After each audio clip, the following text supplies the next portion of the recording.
Dear brothers and sisters in the Lord, ప్రభునందు ప్రియమైన సోదరి సోదరులారా, today's verse for our meditation is taken from the book of Job, chapter 22, verse 25. ఈరోజు మన ధ్యానం కొరకు యోబు గ్రంథం 22వ అధ్యాయం 25వ వచనం నుండి తీసుకొనబడింది. The Almighty shall be thy defense. సర్వశక్తుడు నీకు అపరంజిగా ఉండును. The third round of arguments from the friends of Job starts from chapter 22.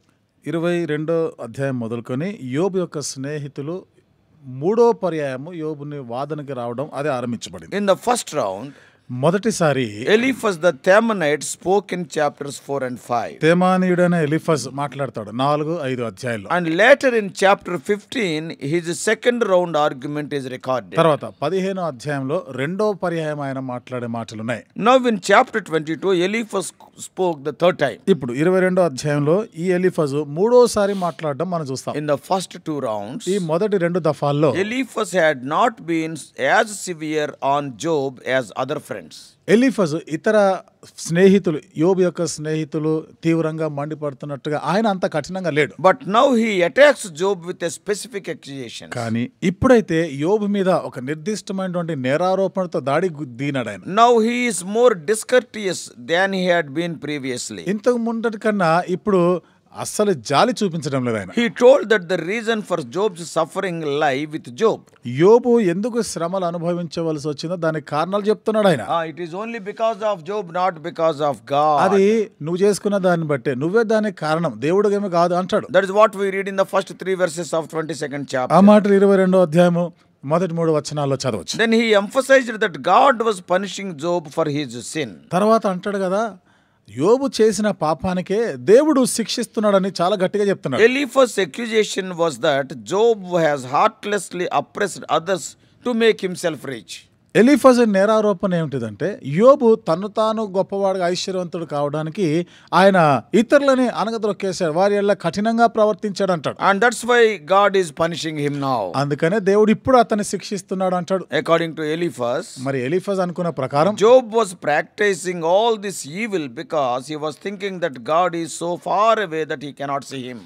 దేవుడు ఎంతో దూరంగా ఉన్నాడు, ఇక ఆయన చూడలేడని ఇవన్నీ కూడా ఈ చెడు పనులు యోబు చేస్తున్నాడు అనుకుంటున్నాడు. God will not punish him. దేవుడు ఆయనని ఏమి శిక్షించాడు This అన్నట్టు. is what Eliphaz is telling in verses 12, 13 and 14. ఇది ఎలీఫజ్ 12, 13, 14 వచనాల్లో చెప్తున్న మాట. This was the way the wicked people thought and behaved in the former ages. ఇంతకు పూర్వము కాలంలో కూడా దుష్టులైనటువంటి వారు ఈ విధంగా ప్రవర్తించిన వారు. They ignored God in spite of the benefits they received from his generous hands. చూడండి, దేవుని దాతృత్వ హస్తా నుండి వారు ఎన్ని మేలులు పొందినా గానీ అసలు ఆయన లెక్క చేయలేదు వాళ్ళు. In view of the certain punishment of the wicked, Eliphaz was urging Job to submit humbly to God. దుష్టులకు ఖచ్చితంగా శిక్ష వస్తుందని అది దృష్టిలో పెట్టుకొని ఇప్పుడు ఎలీఫజ్ యోబు హెచ్చరిక చేస్తా ఉన్నాడు, జాగ్రత్త పడమని. You submit humbly to God and repent. నువ్వు దీనుడివై నీవు ఒప్పుకొని దేవునికి అప్పగించుకో That అంటాడు. is what we read in verses 21, 22 and 23. ఆ మాటలు 21, 22, 23 వచనాల్లో మనం చదవచ్చు. He was urging Job to find satisfaction in God, not in his wealth. కాబట్టి ఇప్పుడు దేవుని అందే నువ్వు తృప్తి పొంది ఉండాలి, అంతేగాని నీ సంపద పైన కాదు అని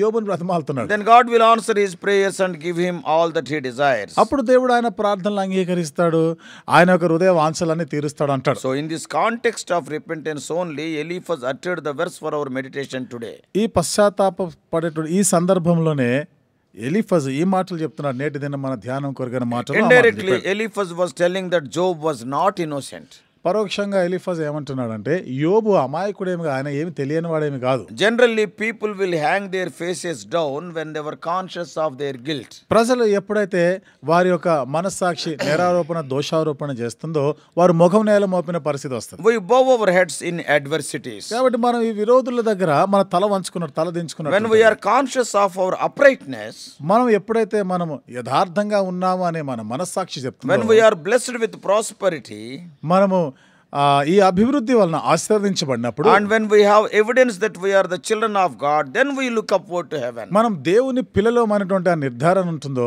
అప్పుడు మనము సంతోషిస్తా ఉంటాం. Our faces will be lifted up. మన ముఖములు పైకెత్తబడతాయి. This is the natural condition of human beings. ఇది మానవుని యొక్క సహజమైన స్థితి. So when Eliphaz is saying in this verse, lift up thy face unto God. మరి ఇప్పుడు ఎలీఫజ్ ఈ వచనంలో నువ్వు దేవుని వైపుగా నీ ముఖం ఎత్తమని చెప్తున్నప్పుడు Indirectly, he is telling Job to be upright. పరోక్షంగా ఏమంటున్నాడు ఆయన? నువ్వు యథార్థవంతుడుగా ఉండాలి అంటున్నాడు. Man of God, Warren Wiersbe says in his commentary దైవజనుడైన వారన్ వియర్స్పి గారు ఆయన వ్యాఖ్యానంలో చెప్పిన మాట, that Eliphaz made 3 major accusations in this chapter. ఈ అధ్యాయంలో ఎలీఫజ్ 3 ప్రధానమైన నేరాలు మోపాడు. Firstly, మొదటిది, he was saying that Job was a sinner, first 11 verses. మొదటి 11 వచనాల ప్రకారం యోబు పాపము చేసిన వాడు అంటాడు. Secondly, రెండవది, he said that Job was hiding his sin, verses 12 to 20. 12 నుండి 20 వచనాలు యోబు తాను చేసిన పాపమును కప్పుకుంటున్నాడు అంట. And thirdly, మూడవది, Eliphaz was telling Job that he must confess his sin and repent before God. Eliphaz అంటాడు యోబు తాను చేసిన పాపాన్ని దేవుని ఎదుట ఒప్పుకోవాలి, That is పశ్చాత్తాపడాలి what అంటాడు. we read from verses 21 to 30. అది 21 నుండి 30 వచనాల్లో మనం Yeah, the చదవచ్చు. appeal sounds so tender.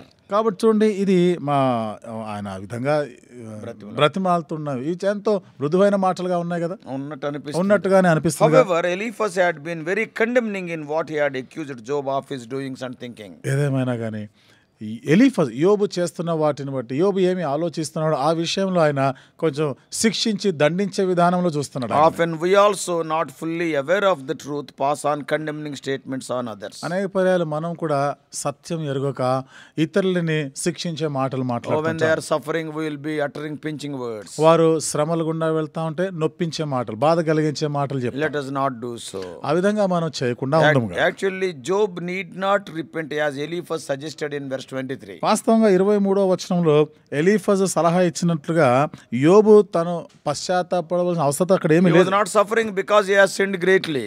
ఆయన ఏదో పాపము చేసిన కారణాన్ని బట్టి శ్రమలు అనుభవించడం లేదు. Therefore, let us be careful in our words while dealing with other people. కాబట్టి ఇతరులతో మనం వ్యవహరిస్తున్నప్పుడు మన మాటల విషయంలో జాగ్రత్త పడాలి. Let us not build our arguments or counsels on false suppositions. కాబట్టి మనం ఎప్పుడు కూడా తప్పుడు విషయాలను బట్టి మన వాదనలకి దిగడం కానీ ఇతను గద్దించే పని పెట్టుకోవాలి.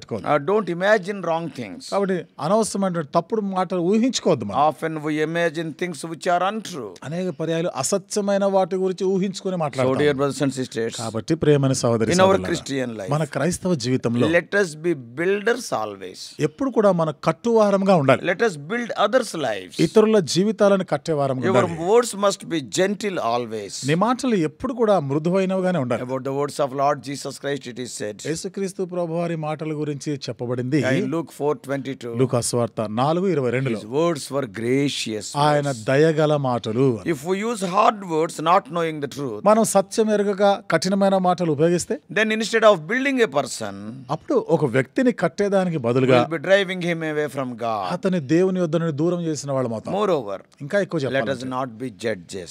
మనము తీర్పరులంగా ఉండకూడదు. God knows the truth, not we. చూడండి, సత్యము దేవుడు ఎరుగును, మనం కాదు. So as far as possible, let us be constructors. సాధ్యమైనంత వరకు మనం కట్టేవారంగానే ఉందాం. I'm not telling that when a person commits a sin, you should support it. అంటే ఇక్కడ ఒక వ్యక్తి పాపం చేసినప్పుడు ఆయన పక్షంగా ఉండాలి, మంచి మాటలు చెప్పాలి అని నేను చెప్పడం లేదు. But my point is, ఇక్కడ నా ఉద్దేశం don't ఏంటంటే, be judgmental when you don't know the truth. సత్యం తెలవనప్పుడు నువ్వు తీర్పరిగా ప్రవర్తించొద్దు. Oh, we are living in dangerous days. మనం అపాయకరమైన దినాల్లో ఉన్నాం. Scandalizing the names and characters, assassinations are rampant. చూడండి, ఈ దినాల్లో ఎక్కువగా ప్రజల పేరు చెడగొట్టడం, వాళ్ళ గురించి చెడ్డగా మాట్లాడడం, ఇది ఎక్కువ చూస్తా ఉన్నాం. For reasons known, such jealousy, pride, envy, etc., people are scandalizing the names of other saints. కాబట్టి ఈ కారణాలు తెలియకుండా అసూయను బట్టి, ద్వేషాన్ని, పగను బట్టి ప్రజలు ఇతరుల పేరు చెడగొట్టే పనిలో, వాళ్ళ గురించి చెడ్డగా మాట్లాడే పనిలో పడ్డారు. Don't believe such things. అలాంటి మాటలు ఎప్పుడు నమ్మొద్దు Don't కూడా. involve yourselves in such foolish deeds. అలాంటి బుద్ధిహీనమైన పనుల్లో నీవు కలవద్దు వాళ్ళు. Let us build the lives of the depressed people. చూడండి, మరి ఎంతో కృంగిపోయిన వారి జీవితాలను మనం కట్టువారంగా ఉండాలి. May God help every one of us in this task. మరి ఈ పనిలో దేవుడు మనం ప్రతి ఒక్కరికి సహాయం చేయను గాక. Yeah, some encouraging word. ఏదో ఆదరించే మాటలు. If you see some person in depression, ఒక వ్యక్తి కృంగిపోయి ఉన్నాడు అనుకోండి, don't depress him further. మరింత కృంగిపోయేటట్లుగా వ్యవహరించదు. Put some encouraging word in his life. వాళ్ళని ప్రోత్సహిస్తూ బలపరిచే ఆదరించే మాటలు చెప్పు. Yeah, that is the mind of Jesus. ఇది యేసు యొక్క మనసు. May God help us to be like that. మరి ఆ విధంగా ఉండలాగిన దేవుడు మనకు సహాయం May చేయను. God bless you. దేవుడు మిమ్మల్ని దీవించును గాక. Let us pray. ప్రార్థన చేసుకుందాం.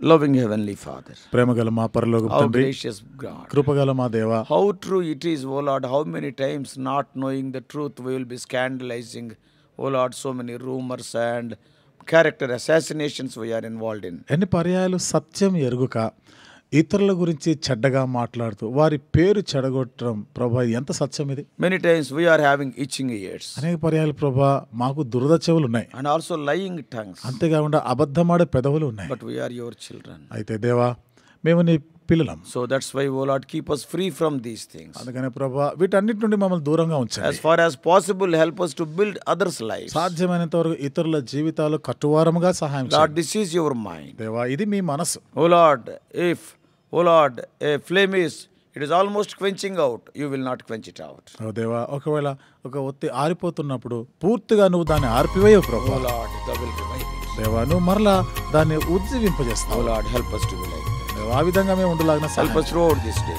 దేవా, దినమంతటి కొరకు మాకు సహాయం Help చేయండి. us to see some person who is depressed and enable us to encourage him. ఈ దినం ప్రభా, కనీసం ఒక్కరైనా దుఃఖంలో ఉండి కృంగిపోయిన వారు ఉంటే వారిని ఆదరించే వారంగా చేయండి. In Jesus' precious name we pray.